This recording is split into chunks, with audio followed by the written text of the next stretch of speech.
Assalamualaikum warahmatullahi wabarakatuh. Kembali lagi di Bicara Kampus. Pada kesempatan kali ini kita kedatangan banyak tamu ya daripada biasanya. Mungkin untuk teman-teman dari Unra udah pada kenal, yang di media udah berseliweran ya muka-muka ini. Walaupun ada satu dua kayaknya yang belum ada nih. Mungkin langsung dikatain aja ya dari sisi paling sebelah kiri saya. Silakan.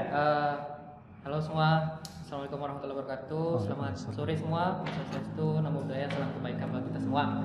Perkenalkan, nama saya Sulaiman Purwodasa Kadi. Sapaan akrabnya Adi. Saya di program studi ilmu komunikasi. Untuk ini yang nggak datang mungkin. Oh, saya sebagai calon ketua BEM. Iya. Dari paslon nomor 1, sekjen saya lalu Muhammad Handri Kusumara. Dia dari Fakultas Teknik, jurusan Teknik Mesin.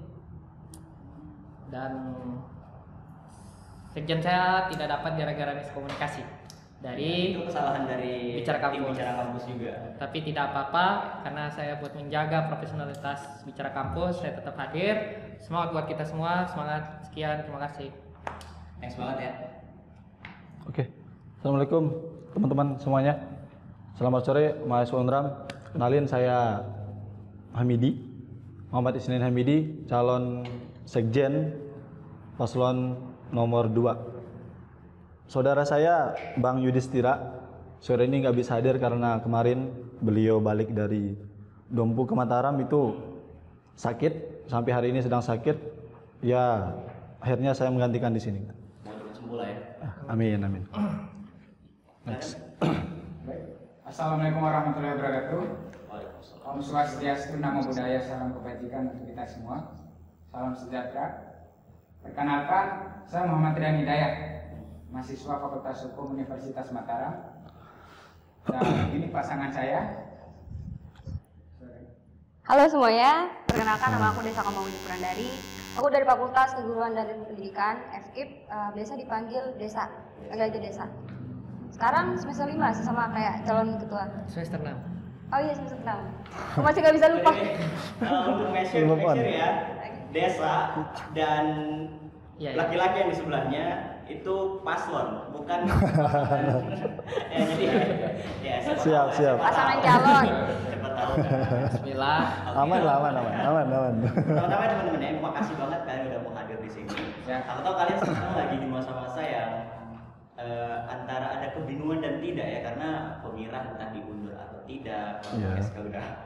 Oh, habis? Ya itulah perjalanannya lah ya.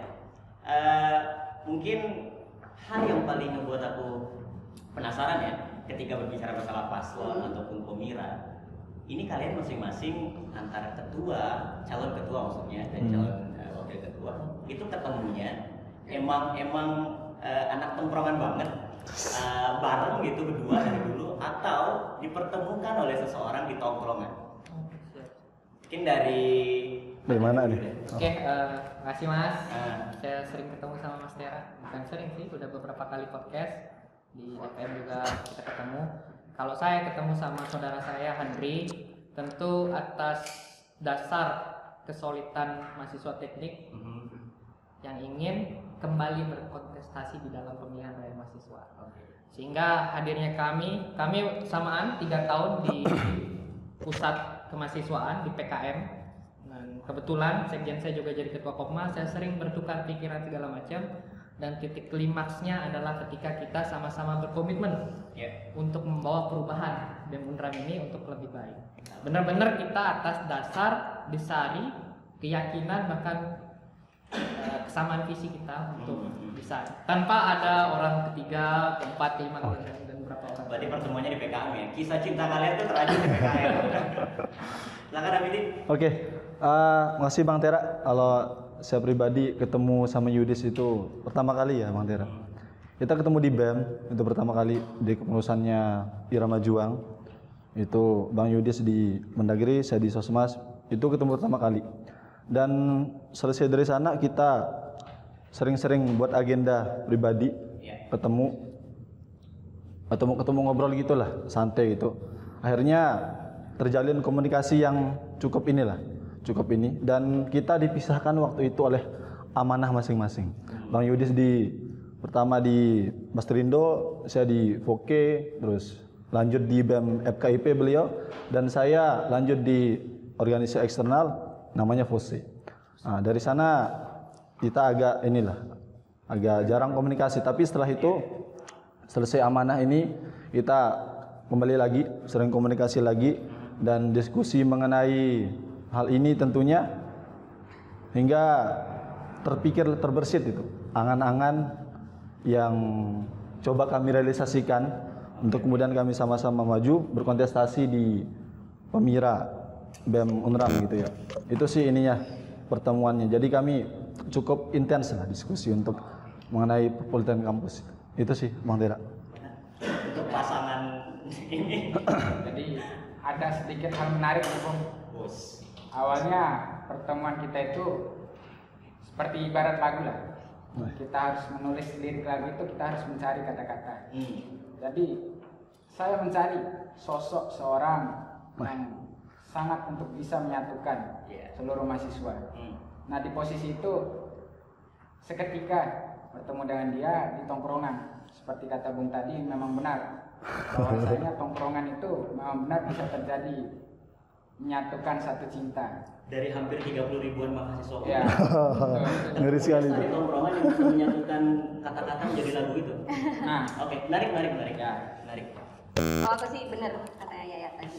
Kita ketemu di salah satu tongkrongan, salah satu kafe yang memang jadi tempat kita sering diskusi dan ngobrol. Waktu itu ngobrolnya emang masih santai-santai aja sih. Ngobrol masih perkenalan, terus pembauran, gimana gini, dan akhirnya intens tuh. Diskusi, akhirnya nyampe ke gimana nih permasalahan Unram gitu. Biasa ya, jawaban para aktivis-aktivis itu Bagaimana tuh? Sometimes tuh terlalu agak normatif dan ya begitulah keadaannya karena memang kulturnya juga circle kita juga di sana ya seperti itu ya mengharapkan. Betul. Tapi tidak menutup kemungkinan gimana kita di luar itu bahasa-bahasanya. Menarik. Jadi chemistry kalian terbentuk dari sana. Oke. Mungkin masuk ke hal-hal yang sedikit agak normatif. Normatif lagi. tapi tetap mendasari Siap. kita sore hari ini gitu. Yang menjadi alasan terbesar kalian untuk melabuhkan diri nih di pelabuhan Pemira tahun 2021 masuk 2022 ini itu apa? 2018 ketika saya sudah masuk di Universitas Mataram, saat itu menjadi mahasiswa baru, dan saya sudah pasang niat dari awal. Ketika saya sudah pasang niat dengan sungguh-sungguh, saya secara pribadi Mas, sekjen saya mungkin punya pandangan tersendiri. Dan ketika saya aktif di BEM Unram, saya aktif di DPM Unram, saya aktif di organisasi yang namanya Network People Lombok, aktif di event-event kampus, saya pikir harus ada hal yang kita masukkan di dalam BEM Unram ini, sehingga ketika kita ingin masukkan itu poinnya bagaimana, entah kita masuk sebagai orang yang memberikan sesuatu kepada BEM Unram atau kita yang sebagai komando BEM Unram. Dan saya mengambil titik dasar untuk saya mampu memimpin BEM Unram sehingga perubahan itu jalan, tentu dengan visi kolaborasi kita. Jadi intensi itu udah hadir dari 2018. 2018. Menarik. Hamidi, Oke, kalau saya pribadi ya Bang Tera, saya ingat dulu baru masuk organisasi itu, masuk kampus itu ada ospek pengenalan organisasi, kenalin itu, masuk organisasi. Materi pertama yang saya dapetin itu mengenai berani bermimpi. Nah, di situ kita diminta tuh langsung praktik, list 100 mimpi kalian yang ingin kalian capai selama waktu kuliah. Salah satunya saya ingin menjadi orang yang saya sebut dengan ini ya teman-teman, saya sebut dengan orang yang punya andil besar khususnya di BEM Unram. Karena dulu waktu ospek itu saya lihat orasi teman-teman BEM itu ngeri sekali. Itu pertama kali saya lihat, terkagum-kagum, wah pengen nih jadi orang kayak begini gitu kan. Jadi terbesit di sana awalnya, dapat materi mengenai list beberapa mimpi kalian, saya masukkan itu. Salah satu mimpi saya, itu salah satunya. Lalu di kemudian hari saya berusaha mewujudkan itu dengan aktif di berbagai organisasi. baik di fakultas maupun universitas. Ya, qadarullah di sini di momen ini saya berhasil untuk mencoba membuktikan itu.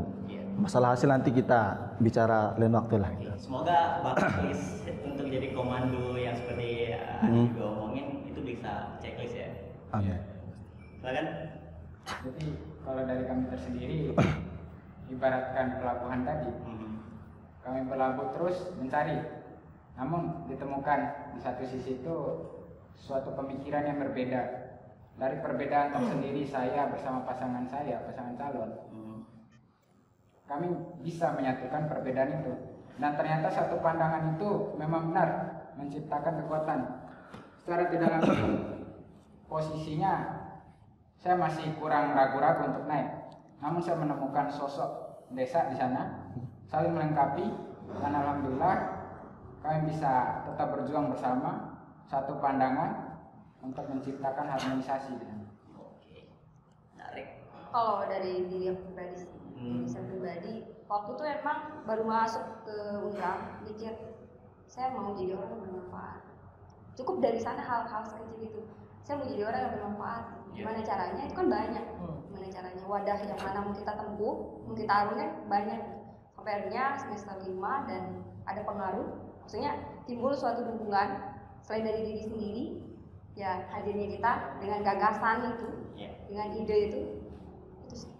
Dengan keyakinan optimisme kita hadir. Kita mau berlayar di pelabuhan bersama-sama. Poros Kebinekaan. Poros Kebinekaan. Kebinekaan. Satu lagi nih mungkin pertanyaan yang pengen banget aku tanyain untuk melihat chemistry kalian sampai mana gitu. Mungkin karena wakilnya nggak ada, wakil dan ketuanya ada yang nggak ada gitu. Jadi mungkin digambarkan secara ini aja. Anggap aja dia dari sini. Untuk dari desa ya, kamu mau gambarin pasanganmu tuh, pasangan calonmu seperti apa? Dalam 3 kata. 3 kata. Karena dia bijaksana tapi nggak males. Dia baik tapi nggak kasar. Dan I love you. Itu kayaknya satu kalimat ya. Satu kalimat. Kayaknya 3 kalimat, 3 kata nggak? Kan terakhir tadi I love you. Ya. Oh, I love you. Kalau saya sendiri 3 kata ya. 3 kata. Desa sangat spesial. Kamu boleh berdua. Kayak ada benih-benih cinta. Harus gitu. Benih cinta untuk Unram. Amin nih gimana? Aku berani, tegas, dan punya jiwa kepemimpinan. Kayaknya aku bisa nebak itu bakalan jawaban yang sama yang bakal dikasih ke kamu dari ketua. Yudis. Karena kelihatan serius. Gimana nih? Ya enggak juga sih. Aspiratif, Inspiratif, kreatif, kreatif, teknik ya. teknik. Menarik gitu. Gini, mungkin aku agak sedikit masuk ke BEM-nya gitu, atau ke paslonnya. Kan selama aku secara pribadi ya ngikutin kontestasi semacam-macam ini yang spesifik ke badan studi mahasiswa, nggak pernah ada yang mempunyai program kerja yang terperinci gitu, karena mereka fokus nyampein visi misi doang. Visi misi itu dimana-mana normatif yang aku pahami ya, karena anggaplah dari 6 visi misi itu paling banyak gitu. Satu visi, misinya sisanya 5 atau 6. Itu normatif banget gitu untuk. Betul. Nah yang jadi menonjol kan sebenarnya program kerja. Yang aku pengen korek dari kalian, dari setiap pribadi ini, yang ngebedain atau sebut saja deh satu program unggulan kalian yang bisa jadi gambaran penting. Kalau misalnya mahasiswa nih ngebicara masalah pemira, paslon 1 ini program. Itu yang dia ingat, itu yang jadi template ciri banget. khas. Iya. Image-nya lah itu.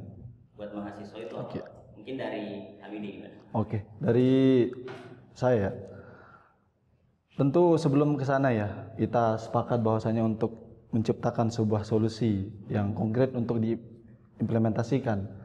Saya pikir kita harus berangkat dari 2 hal. Pertama, masalah. Jadi kita harus tahu masalah kita sekarang apa nih. Setelah tahu masalah, baru kemudian kita cari tahu potensi kita untuk nyelesain masalah itu. Kalau udah 2 itu, dengan 2 hal tadi, saya pikir kita sudah cukup bisa untuk buat yang namanya solusi dari 2 hal tadi. Nah, salah satu solusi yang kami tawarkan yang tertuang dalam program kami Grand Design yang telah kami sebar ke seluruh mahasiswa agar bisa dilihat, itu yang paling menonjol, yang paling kami tonjolkan adalah smart advokasi. Smart advokasi, iya. Di smart advokasi itu kita ingin buat kayak sistem informasi yang mengakomodir seluruh keluhan-keluhan para mahasiswa maupun masyarakat. Jadi nanti kita punya kontak khusus dan terpusat. Kalau sebelum-sebelumnya kan ketika ada masalah baru diumumkan ini CP-nya segala macam. Hari ini dari awal kita ingin komitmen memusatkan seluruh data keluhan atau permasalahan mahasiswa melalui sistem informasi, dan itu akan kita update secara real time. Artinya dengan sistem informasi itu kita manfaatkan sehingga kita bisa mengetahui setiap permasalahan mahasiswa secara real time gitu. Nah, dari sana kalau sudah kita tahu secara real time, saya pikir kita akan lebih mudah mengakomodir setiap kepentingan mahasiswa dan masyarakat. Smart advokasi. Gimana nih? Sistem informasi. Menarik sih tadi yang disampaikan, dan saya yakin semua kita punya visi yang sama untuk membawa BEM Unram seperti BEM yang sebagaimana mestinya. Hanya program yang saya rumuskan bersama sekjen saya itu berangkat daripada jalan-jalan tur kita nih ke setiap fakultas, dan dapat satu konklusi yang sangat menjanjikan bahwa kita akan menjamin setiap organisasi mahasiswa yang ingin mengadakan pengabdian. 2019, mengulas sedikit Mas. 2019 kita perjuangkan sertifikat pendamping ijazah. Tapi sekarang udah nggak laku nih. Sertifikat bisa dibeli, apalagi ada sertifikat elektronik. Tapi ada satu poin yang kita dapat, bahwa kita akan berkolaborasi dengan pihak terkait, mungkin LPPM misalnya. Kita akan converse nih. Jadi organisasi mahasiswa kita buatkan rules-nya, kita buatkan bagaimana dia melaksanakan pengabdian. Jadi orang yang aktif organisasi mahasiswa itu bukan hanya mendapat kehilangan waktu, kehilangan uang, kehilangan tenaga, tapi dapat reward SKS. Makanya visi besar kita akan menjamin setiap organisasi mahasiswa tentu dengan titik komandonya, dari BEM universitas dengan Ormawa di universitas, BEM fakultas dengan Ormawa di fakultas, mengadakan suatu pengabdian khusus. Dan di dalam pengabdian itu silakan musik dengan edukasi permusikan, foto dengan edukasi perfotoan, kesehatan dengan edukasi kesehatannya. Tetapi poinnya mereka dapat lelahnya itu dalam bentuk SKS. Dan kami yakin dari program kami ini akan goals, dan di dalam program ini akan kami benar-benar wadahi seluruh Ormawa. Selain itu juga, kalau kita bicara tentang kegiatan pasti bicara tentang anggaran. Makanya saya dan sekjen saya sepakat 50% anggaran BEM Unram kita serahkan kepada seluruh Ormawa. 50%-nya untuk wadah aspirasi dan berkolaborasi seluruh Ormawa. Jadi tidak ada kata Ormawa ini akan membuat kegiatan regional, kita dorong nasional. Jangan membuat kegiatan nasional, kita dorong internasional. Sehingga di dalam kampus kita ini, auditorium, dom itu dipenuhi dengan kreativitas mahasiswa. Selain daripada kita hanya menopang PKM mungkin, mohon maaf, PKM dalam artian proposal PKM, bukan PKM ini. Bukan kita hanya menumpuk di sana-sana aja. Kan karena terlihat sekarang ini kita menumpuk PKM, tapi wadah kreatif, wadah implementasi kita untuk wadah kita berkolaborasi itu tidak ada. Makanya program kita itu, selain itu juga ada program unggulan. Mungkin di stop dulu karena itu aku rasa udah unggulan banget ya di sana gitu. Ada lagi satu. Jadi mungkin disimpan karena ada pertanyaan nanti yang bakalan mengulas. Siap. Gitu. Nanti kalau habis kan diulang lagi. Unggulan semua programnya. Ya aku paham. Santai. Program kerja kalian semua gitu. Aku paham karena kalian mikirin gitu. Pasti unggulan semua. Jangan saya libat lah. Untuk menyuguhkan program yang lain gitu. Sabar-sabar nih. Silakan gimana? Nah, program kami ini sangat menarik, di mana kami akan menghadirkan Entrepreneur School. Jadi Entrepreneur School ini merupakan suatu wadah yang akan kita bentuk, dan di mana orang-orang yang sudah selesai pasca sarjana, dia memiliki komitmen untuk, kalau biasanya kita cari kerja, namun tujuan kita akan adanya Entrepreneur School ini ya kita yang ciptakan kerja. Dan di mana yang kita rasa Universitas Mataram ini seharusnya dia menghasilkan mahasiswa dan mahasiswi yang ternama yang seharusnya diketahui oleh seluruh NTB. dan posisinya juga NTB sekarang sudah mendunia lah, ada Mandalika misalnya.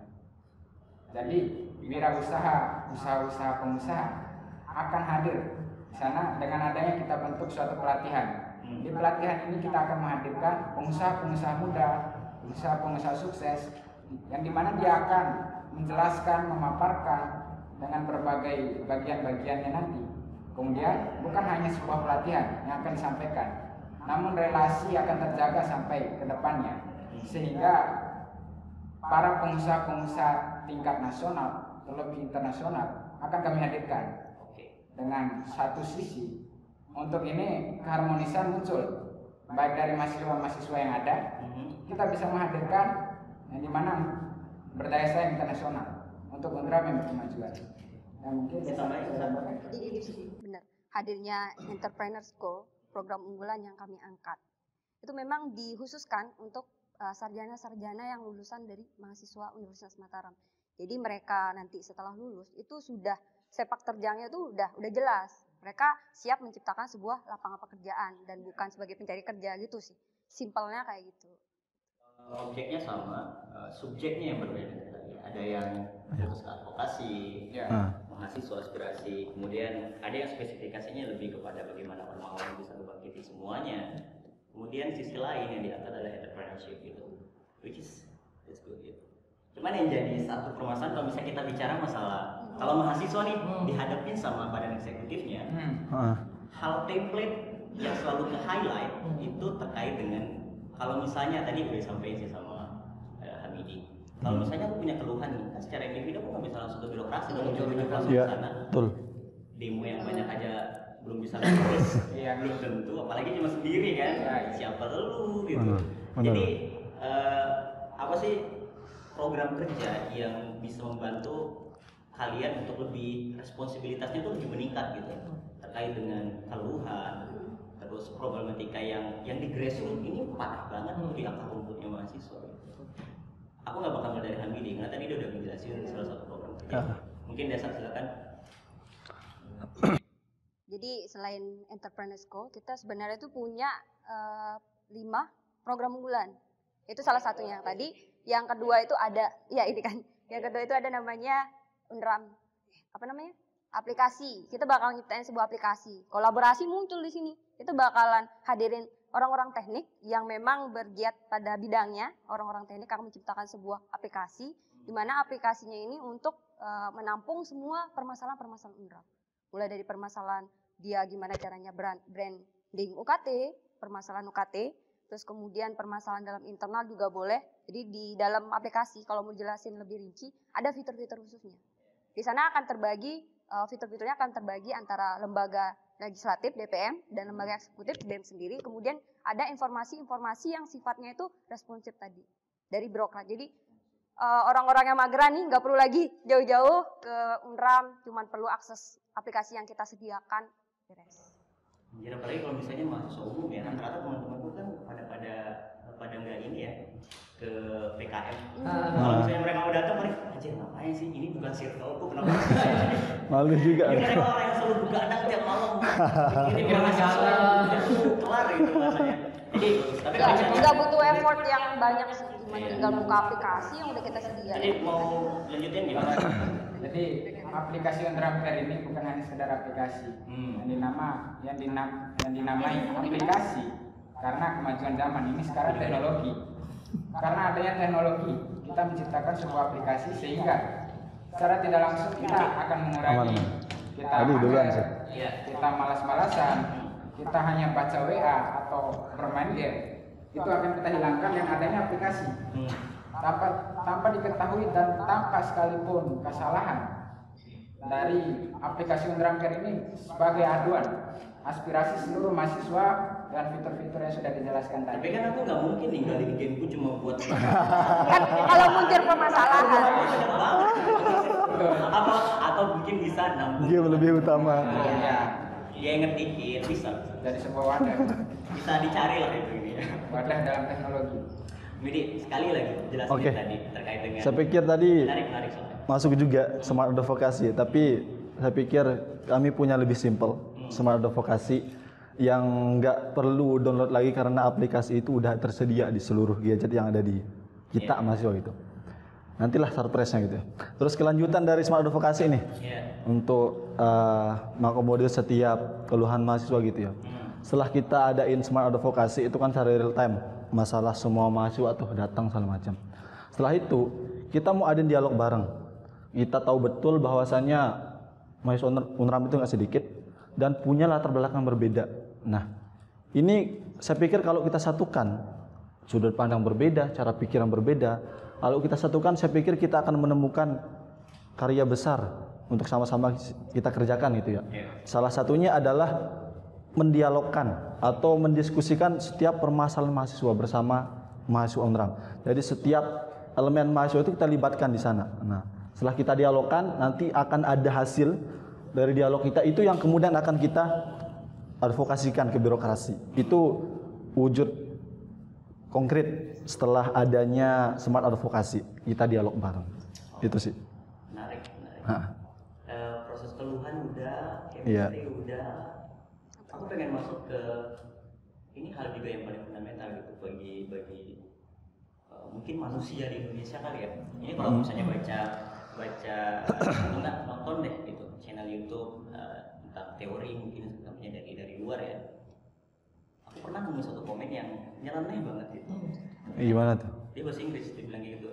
Dia blasteran. Dia blasteran dulu Jepang kalau nggak salah. Terus dia ngomong gitu. Di Indonesia teman-teman saya kayaknya literasinya sangat kurang bahkan jauh katanya. Kan jauh kan dia pernah kuliah juga kan di Indonesia. Terus dia bilang gini. Untuk teman-temanku itu yang di perpustakaan kebanyakan mahasiswa akhir yang porsi untuk dia duduk dalam perpustakaan itu sampai sejam 2 jam itu mahasiswa akhir. Sisanya itu mahasiswa-mahasiswa yang mungkin sekedar datang nyari buku nggak ketemu keluar gitu.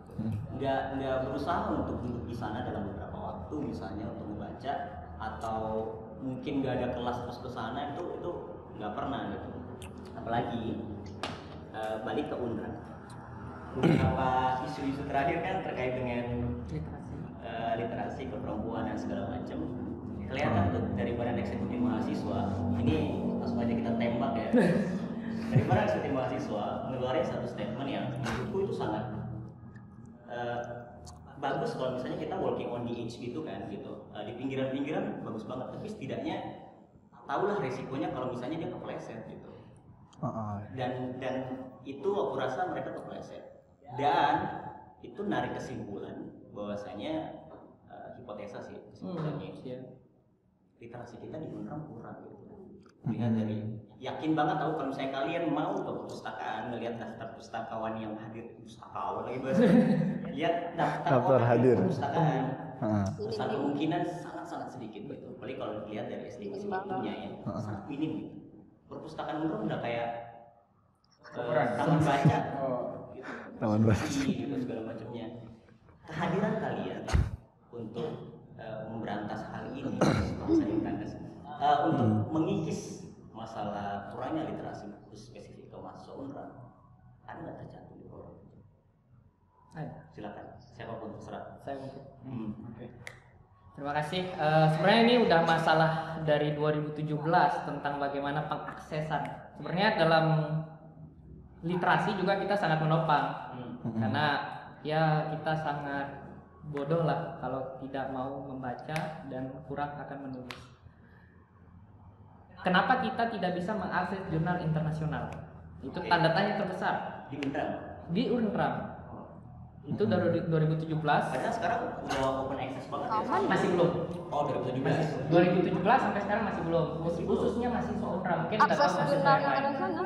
Akses jurnal internasional. Mungkin ada poinnya. Mungkin untuk membawa nama Unram kan ada tuh kalau misalnya kita mau akses gratis. Oh iya. Yang nggak open access tuh kan kita harus bawa ini dari nama instansi atas nama lembaga password baru bisa kan. Mungkin ini. Tapi sedikit mahasiswa yang tahu tentang bagaimana mengakses atau membuat Unram ini tidak bisa mewadahi mahasiswa dalam bentuk email. Biasanya kan sasakadi@unram.ac.com. Dan tidak ada nih sekarang, orang juga nggak tahu nih mengakses pakai Gmail nama pribadi Yahoo Gmail itu nggak bisa.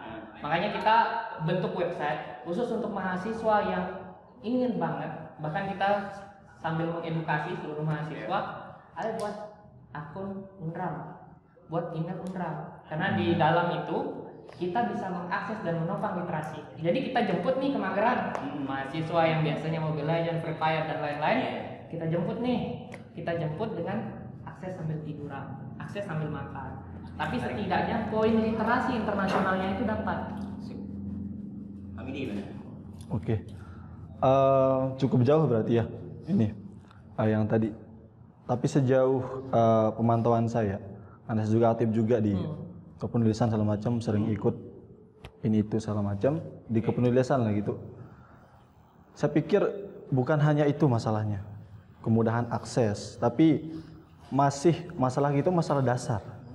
Masalah dasar artinya minat mahasiswa dalam ya meningkatkan literasinya lah, minimal di spesialis mereka masing-masing, jurusannya lah gitu. Itu sangat kurang saya pikir, karena pengalaman saya jadi mentor kepenulisan di berbagai organisasi kemarin, setiap kali saya memberikan penugasan itu kurang dari 50% yang kemudian menyelesaikan penugasannya. Artinya saya pikir itu menunjukkan sangat kurang sekali minat teman-teman ini, padahal sudah kita fasilitasi dengan bagus, kita jemput itu, ayo ikut ini, ikut segala macam, kita fasilitasi, tapi hasilnya nihil, artinya masih di bawah 50% gitu.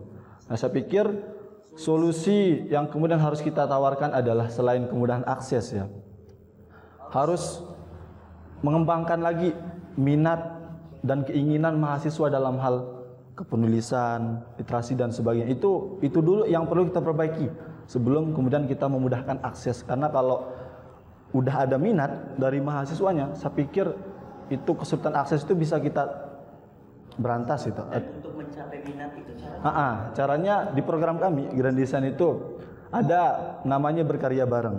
Nah, berkarya bareng itu wujud konkret kami untuk mendorong minat mahasiswa untuk kemudian berkarya demi UNRAM dan Indonesia. Dan caranya adalah berkolaborasi dengan setiap elemen organisasi dan mahasiswa yang ada di Universitas Mataram. Karena saya pikir kita punya tupoksi masing-masing untuk mengembangkan minat dan bakat kita. Di UNRAM sudah cukup lengkap saya pikir, wadah-wadah untuk pengembangan diri. Dan itu yang ingin kita dorong, mahasiswa harus ikut minimal satu. Nah, itu yang kami ingin bangun di mahasiswa Universitas Mataram. Itu sih dari saya. Kalau ngomongin soal minat baca, yang tadi itu sih masuk ke permasalahan. Di sini mungkin lebih dikerucutkan lagi. Kenapa akhirnya mereka ngerasa nggak minat untuk baca? Sebenarnya itu permasalahan dasar. Kenapa ini mereka ngerasa nggak penting banget baca? Padahal itu kan untuk kebutuhan dia. Secara dia udah mahasiswa, harusnya literasi dia harus ditingkatkan lagi. Dan emang masalah literasi ini bukan cuma masalah program aja. Bahkan Indonesia tercatat itu urutan ke-67. Tingkat literasinya rendah banget. Gimana caranya? Ya Usda udah, perpustakaan program udah. Bahkan organisasi-organisasi yang mewadahi prima argumen udah ada. Tinggal gimana caranya ngebuat mahasiswa itu sadar. Ya mungkin mulai dari hal-hal kecil, kita ajak dia diskusi, kemudian kita buat dia merasa ingin tahu yang diomongin apa sih, itu menarik banget.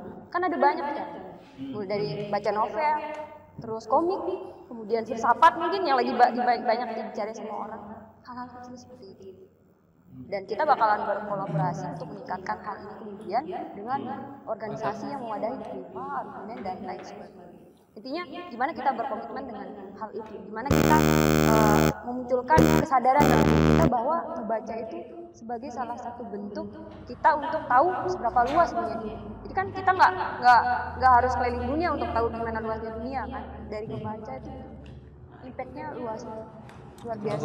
Kolaborasi. Nah, sedikit saya rasa kita harus sepakati kalau ada kata-kata terbentur lalu terbentuk. Jadi dalam literasi itu dalam literasi itu harus bersama, yang dimana kita harus menyediakan suatu wadah perlombaan.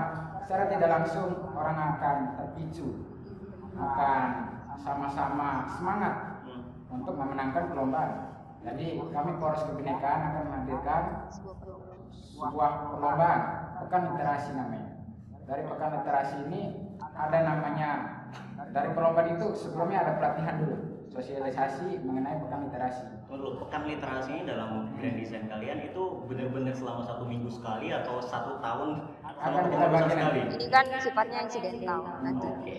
Setelah ini. Sip. Betul. Jadi gitu. Ya. Kalau aku pribadi ya, aku nggak bakal mau ke seminar atau ke hal-hal literasi kalau misalnya orang yang nyampein itu nggak sesuai sama intensi Nah, itu. betul. Nggak sesuai sama Itu passion. penting banget gitu. Ah.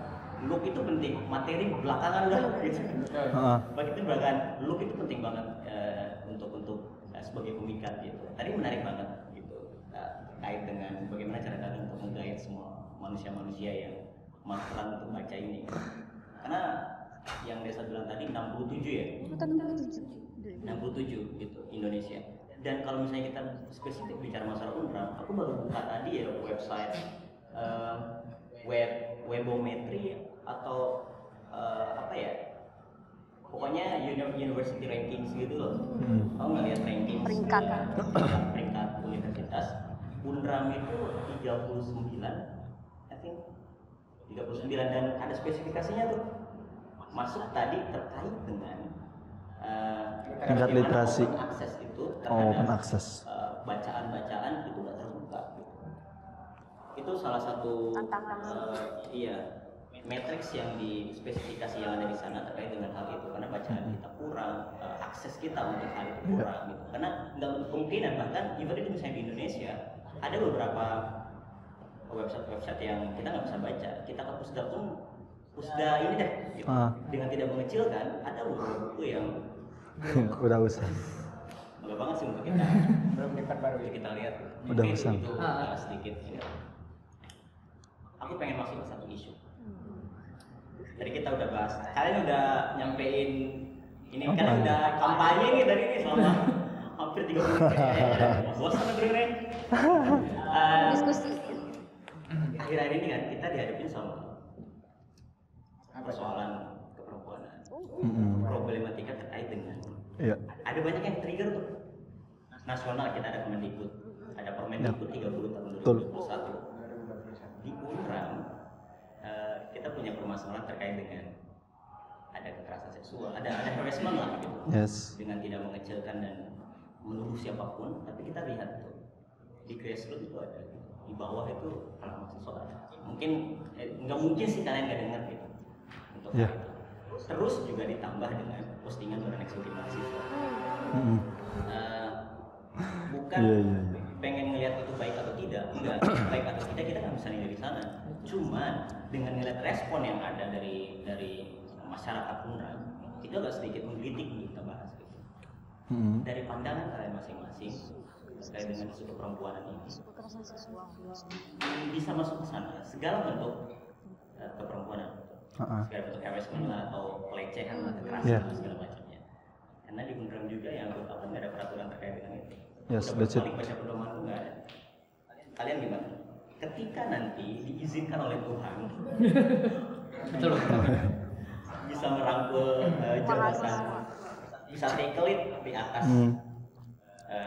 sana, itu kalian akan seperti apa ngelihat situasi ini? Oke, aku dulu mungkin ya. Silakan. Oke, mengenai isu kekerasan seksual dan sejenisnya lah gitu ya, kita Dengan trigger Permendikbud dan segala macam. Permendikbud segala macam dan sejenisnya itu saya pikir kita sama-sama sepakat teman-teman mengecam yang namanya kekerasan seksual dan sebagainya. Itu memang hal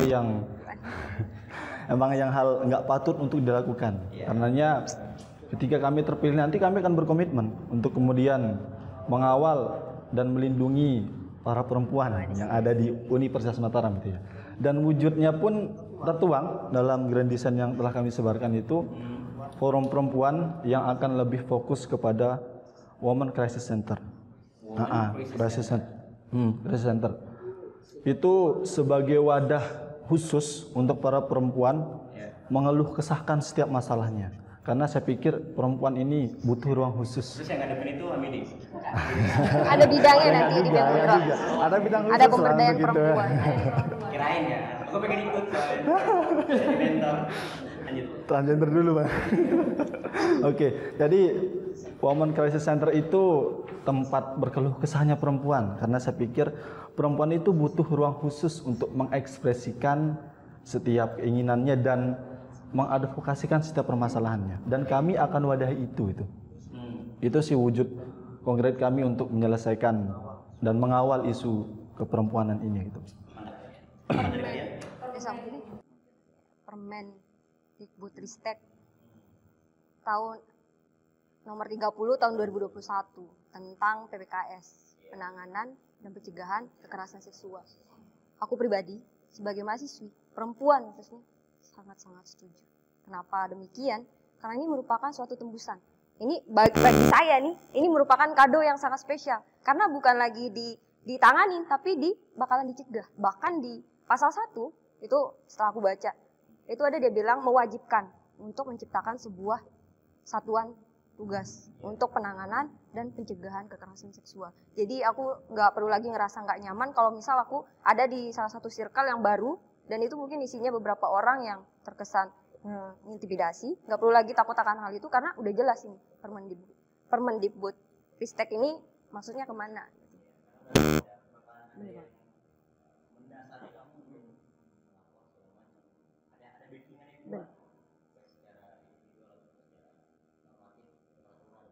Dan komitmen dari Poros Kebinekaan kalau seandainya nanti naik, ini bakalan kita bawa ke atas ke rektorat untuk segera gimana caranya Permendikbud ini harus dibawa ke bagian ex-rektor, harus disahkan gitu. Dan kemudian kita juga akan memperjuangkan gimana caranya satuan tugas itu ada segera di UNRAM untuk memperjuangkan hak-hak perempuan tadi, untuk menangani permasalahan-permasalahan perempuan khususnya di perguruan tinggi Universitas Mataram. Mungkin ada teman? Ya, saya sangat setuju dari akan adanya peraturan menteri tersebut, yang mana dia akan mengedepankan perlindungan terhadap perempuan. Jadi di satu sisi memang benar harus adanya undang-undang turunan dari peraturan menteri itu, SK Rektor harus turun dan jelas harus dipercepat. Kalau kami diizinkan jadi ketua BEM dan sekjen BEM di tahun 2022, kami akan memasang badan paling depan. Jikalau itu tidak turun pada SK Rektor, dan kami akan mendesak ke atas. Birokrasi harus saling bermitra. Jadi seperti itu. Oke. Ini desak.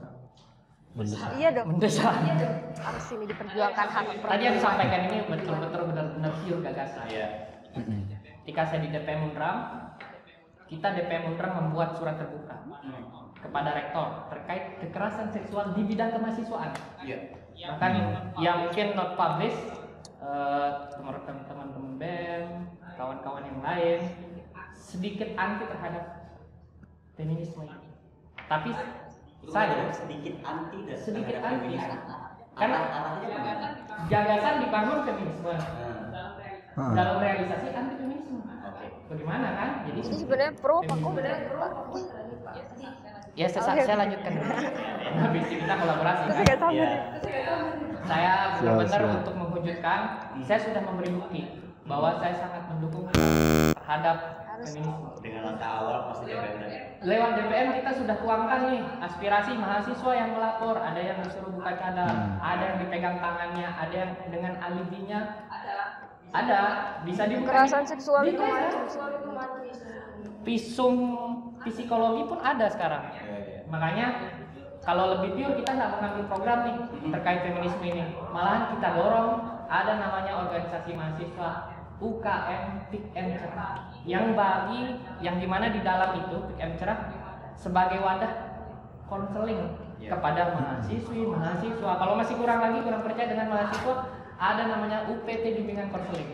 Yang itu yang akan kita block up bersama, kita kolaborasi bersama, karena visi kita ini kita nggak mau seperti BEM-BEM sebelumnya mengambil seluruh wadah-wadah teman-teman UKM atau organisasi mahasiswa, tapi kita wujudkan program organisasi mahasiswa adalah program BEM Unram. Jadi kita nggak perlu banyak-banyak program, kita support seluruh ormawa di sini karena besarnya BEM Unram tentu besarnya ormawa tentu besarnya BEM Unram juga. Ini itu saya dari saya. Besarnya ormawa. Besarnya BEM Unram. Soalnya aku juga agak-agak gimana ya, kita nggak bisa nutup mata sebelah kan orang yang suka perempuan bukan terkait dengan bagaimana kita nggak bahas feminisme dan segala macam, bukan tentang itu, lebih kepada bagaimana perempuan ini bisa dijaga loh. Iya. Dan sudah jelas nih ada. Iya. Kenapa nggak didukung?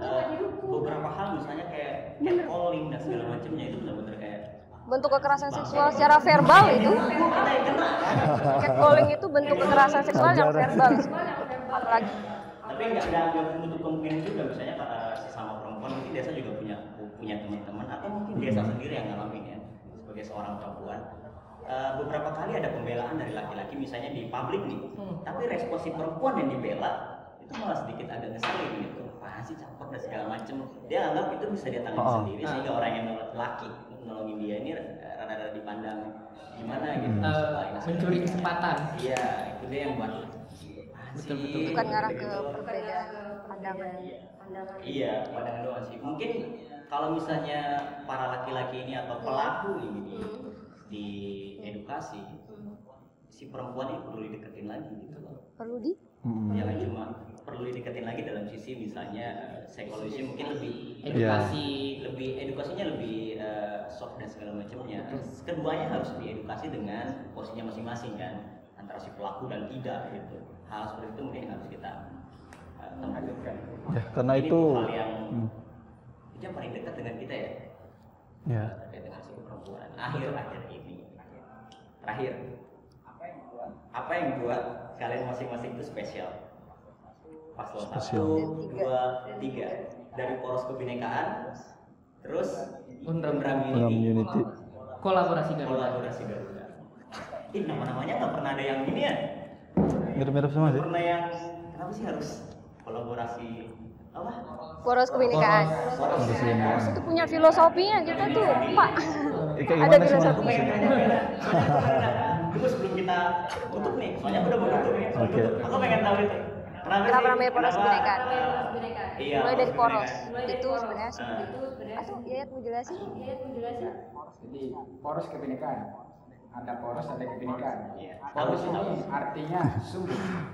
Kebinekaan ini perbedaan. Jadi secara tidak langsung poros kebinekaan ini sebagai penjembatan perbedaan-perbedaan yang ada di Universitas Mataram sehingga kita bisa satukan. Yang namanya keberagaman bisa memajukan Unram. Dan saya rasa dan kami pikir itu adalah terobosan ke depan yang harus ada di Universitas Mataram.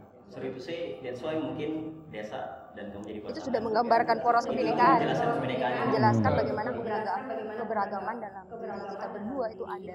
Dan permasalahan terkait perbedaan ras, agama, etnis, budaya dan lain sebagainya udah tuntas di dalam diri kita. Kita udah harmonis. Karena kalau kita ngelihat gimana perjalanan selama ini di Mira, cuma ada dua pihak gitu, dua pihak yang tarung naik di arena tinggi, dan keduanya sama. I mean dari satu sisi yang sama gitu. Betul. Sedangkan ini membawa sisi yang berbeda. Unram Unity kenapa? Oke, Unram Unity. Nggak jauh beda sih sebenarnya. Sudah di spoiler sedikit tadi sama poros kebinekaan ya. Unram Unity itu kan persatuan. Saya sudah sebutkan tadi berangkat dari kemajemukan mahasiswa yang ada di Unram. Itu kita sadari betul mereka dari berbagai latar belakang yang berbeda, sudut pandang dan cara berpikir yang berbeda. Itu kalau kita satukan, kita akan bisa menghasilkan karya-karya yang besar. Itu salah satu latar belakang yang kemudian memunculkan Unram Unity itu.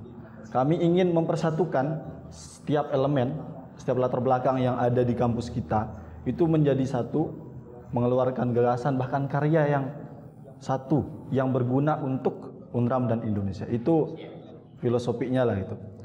Kalau mau lebih lanjut mengenai apa tadi Bang?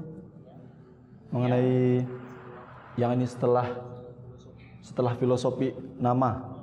Ya itu doang sih. Oh itu doang. Bagi-bagi berarti. Oh, oke, sip dah. Gimana? Sebenarnya tadi sudah disampaikan terus-menerus tentang perlunya kita kolaborasi. Perlunya kita satu. Implementasinya bagaimana? Itu plus nomor 1 nantinya. Tapi saya coba mengulik kembali terkait kolaborasi. Kolaborasi ini Adi kalau ngomong Tidak jauh ketika kita membedah sedikit kata kolaborasi itu, sebenarnya kita membentuk sebuah koalisi aspirasi berorientasi satu dalam aksi. Karena benar-benar kita ya tidak lepas kemungkinan dari apa yang kita sampaikan, berarti kita butuh kolaborasi, kita butuh satu. Dan Garuda, kenapa kita ngambil Garuda? Bukan membentuk timnas main sebagai punya lambang Garuda, tetapi Garuda ini adalah gerakan yang dibangun oleh seluruh yang beraspirasi untuk bagaimana kita berkolaborasi dalam satu untuk menuangkan aspirasi atau pilihan kita ke nomor satu. Oke, menarik. Cukup itu aja. Itu aja. Oke. Tadi aku sering ngomong sama dia panjang banget. Satu lagi nih terakhir banget, terakhir banget. Kenapa kalian yakin? Oh iya yang itu. Atau seberapa yakin? Jangan seberapa yakin. Masih terlalu menenangkan. Aku pengen yang pasti gitu, yang bisa ngebakar semuanya. Kenapa kalian sangat yakin kalau kalian bakalan bisa nge-tackle itu BEM Unram? Oke, silakan siapa? Saya berderet gitu kan. Oke. Kita satu, karena kita turun terus ke dalam seluruh organisasi mahasiswa yang berkegiatan. Fakultas Ekonomi saya turun kegiatan hafalan. FKIP Teater Putih saya turun. Teknik membuat kegiatan saya turun. Hanya kami satu-satunya calon yang terus turun kepada mahasiswa. Bener nggak? Kita tanpa embel-embel ada tim. Oke. Mungkin semuanya kita turun, tapi dengan tim. Tapi setiap mahasiswa itu tidak butuh adanya wadah penyalur, tapi butuh head to head bersama calon. Politisi. di sejauh mana nih? Kalau dia bisa implementasi visi misinya, dia akan dukung. Bahkan calon terbesar di Fakultas Teknik, kalau calon kita dari teknik tidak sevisi dengan teknik, tidak apa-apa, tidak usah dukung. Kata salah satu senior. Persuasif terbaik ada dengan langsung. Dia sampaikan langsung, tapi kita sampaikan gagasan kita. Kita butuh merangkul, kita butuh ormawa. Karena dengan ormawa kita ada. Makanya kolaborasi Garuda adalah pilihan solutif untuk BEM Unram ke depan. Terima kasih. Saya yakin itu. Dan saya yakin 80%. Oke. 20%-nya saya bagi dua. Menarik. Banget tuh. Oke. Udah aja lah, Hamidi gitu. Atau kita yang silakan, yang silakan. Oke deh, aku deh. Oke. Oh saya. Kan udah dikasih kesempatan. Oke, oke sip. Kita terbuka. Mengenai kenapa ini ya? Kenapa kamu sangat yakin bakal? Oke, sangat yakin ya. Tadi disampaikan sama Bang Adi, butuh head to head ya. Itu pun kami sudah realisasikan. Kami mengunjungi setiap fakultas yang ada di Unram, itu minta masukan aspirasi segala macam dari seluruh mahasiswa di fakultas. Semua fakultas itu sudah kita kunjungi dan kita tampung apa yang mereka pengen sebelum kita nyalon, sebelum kita naik, belum kita kepilih gitu ya. Nah, atas landasan itu kami kemudian membuat grand design yang insya Allah mengakomodir semua kepentingan mahasiswa. Dan grand design itu sudah kami sebarluaskan. Artinya teman-teman, kami punya plan yang sangat rapi, yang sangat bagus dan sangat implementatif. Mulai dari latar belakang kami ada, latar belakang kami bergerak, sampai kemudian organ-organ yang akan mensukseskan setiap kegiatan atau program yang kami punya. Itu ada semua di grand design. Struktural segala macam ada semua. Artinya teman-teman, dari segi perencanaan kami sudah sangat matang. Karena yang kita ukur hari ini adalah kemampuan merencanakan seorang pemimpin. Iya, karena kita kan belum masuk ke ranah implementasi. Makanya tolak ukurnya adalah, tolak ukur seberapa siap pemimpin itu adalah bagaimana, sebagus mana perencanaan yang sudah didesain itu. Kalau itu sudah lengkap dan cukup implementatif dan sangat bagus, maka saya pikir itu tolak ukur yang bisa kita gunakan untuk itu. Dan nomor 2, Unram Unity telah mewujudkan itu. Karenanya teman-teman silahkan teman-teman baca grand design itu, periksa sedetail mungkin apa yang kami sampaikan di sana gitu. Jadi berapa persen? Tadi Adi 80 loh. 80 ya? Oke. Kalau saya 90%. Oh, boleh 10-nya 1000% bagi tuh dua. poros bineka. Oke. Adi udah kalah persenan dari Gimana bro? Tapi berangkat dari aku optimisme dong. Iya pasti semua. Kalau dipertanyakan keyakinan Seberapa bahwa yakin? pernikahan, ya Seberapa yakin Yayat, seberapa yakin Desa? 100%, yang dimana kami punya keyakinan, ide dan gagasan, komunikasi dan relasi. Nah, semisal head to head turun di tiap-tiap fakultas, itu patut dipertanyakan, yang dimana kita punya komunikasi dan relasi, kenapa tidak kita gunakan? Kita turun bersama, kita secara bersama bisa membangun, bukan berarti sendiri bisa membangun, tapi kenapa tidak untuk bersama? Jadi di situ poros kebinekaan hadir dengan berbagai relasi yang ada di tiap-tiap fakultas. Itu menambah optimis kami bahwa kami akan menang dengan perbedaan-perbedaan sebagai landasan, bahwasanya Undram itu akan maju dengan menyatukan semua perbedaan. Coba deh, 100% tadi gimana? Seberapa yakinkah 100% kan? Nah. Alasan 100% itu dari point of view. Ngomongin soal keyakinan, sebelum kita masuk ke dalam planning apa yang kemudian akan kita capai, termasuk ini, gimana caranya kita menang, gimana caranya poros kebinekaan yang terpilih nanti, Undram amin. Ya. Itu tentu ada rencana-rencana, tentu ada persiapan, rencana, Yes. goals, evaluasi. Evaluasi ini kira-kira kalau pakai persiapan ini udah oke apa belum? Dan itu jelas sudah dipersiapkan dengan sangat matang dari poros kebinekaan. Itu jelas sudah ada dari segi visi, program unggulan itu kan betul sudah dipersiapkan. Dan oke, mungkin di sini kita orang yang paling muda, masih semester 6. Sama kita Dan ya. sudah- Iya sudah- sama. Sama kita kan? Sama. Sama. Sama. satu kemampuan. Sama-sama tergenap. Sama-sama mahasiswa. Betul. Akuntabilitas seseorang itu saya rasa perlu sama-sama kita ketahui, tidak hanya diukur dari dia umur berapa, Ya, oke. semester berapa, dan sejauh mana, tapi dari besarnya ide sama gagasan pemikiran mereka. Kemudian terciptanya sebuah relasi dan komunikasi yang mendukung kita. Relasi yang ada, perbedaan yang ada dan antara Yayat sama Desa menumbuhkan sebuah ide gagasan yang sangat luar biasa yang tercerminkan dalam visi misi kita, program kita itu kan juga dari benih-benih gagasan kita berdua. Dan kalau mau tahu poros kebinekaan kayak gimana ya harus dipilih dulu. Wow. Ada surprise di sana. Harus Jadi aku breakdown lagi, Kalau mau tahu 80%. gimana harmonisasinya poros kebinekaan membawa BEM Undram untuk yang lebih berkemajuan, go internasional dengan beberapa program yang bakalan kita dukung untuk mahasiswa, ya pilih dulu poros kebinekaan. Kalau misalnya aku pilih jalan lain, misalnya dengan langsung nge-DM atau ngechat. Boleh banget. Nanti Paslonnya, kita ngomongin boleh. Oke. Nah Pak ini. Karena sebenarnya sifatnya poros kebinekaan selain harmonisasi responsif itu kita keterbukaan. Ya, Oh, Mbak, ya? keterbukaan. Terbuka sama Itu semuanya. dia. Itu kalimat terakhir yang aku suka. Jadi terima kasih banyak teman-teman Oke. kalian Siap. hadir di sini. Semoga pertarungan di zaman pandemik ini bisa membawa hal baru lagi untuk Amin, paslon-paslon amin. ini. Dan semangat. Aku doakan. Doa untuk siapa nih tapi ya? Untuk Ya, kita Undram. semua. Untuk Undram. Kita semua. Kan doa untuk menang ya. Untuk Undram. Undram lah. Iya, untuk Undram. Oke, jadi ya terima kasih, sampai jumpa. See you.